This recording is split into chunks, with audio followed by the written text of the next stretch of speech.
to an unwholesome fictional character as that son of a gun. During one session, as she turned her back to write something on the whiteboard, she heard a camera clicking away. She turned to the writing fellow who was taking her picture, wagged a finger, and warned her, "Careful with my butt." One summer, she began the workshop's first session by introducing the panelists to the fellows. To my left is Krit Hewson, my almost son.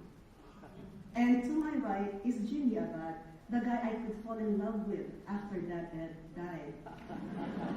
That made Krit look up and shout, "Did you hear that, Ed?" And then during a photo session, a young woman in the back row hurried forward and sat on the lap of a male panelist, known for his sedateness.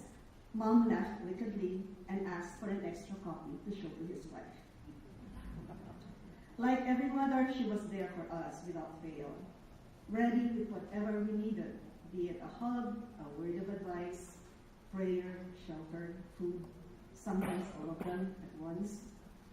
She was a mother even to those who had not yet learned to call her mom. A young poet, Jenwar Yap, learned this on the day he arrived in Dumaguete for the 1995 workshop. His first problem then was where and how to get lunch.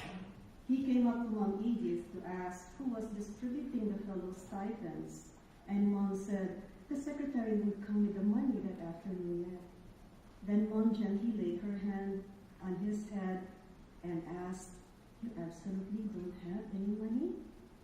Janwar said, "I almost broke down, ready to give up the whole madness of pursuing what brought me there in the first place." Mom reached into her purse, gave him some money, and said, "Go, get some lunch."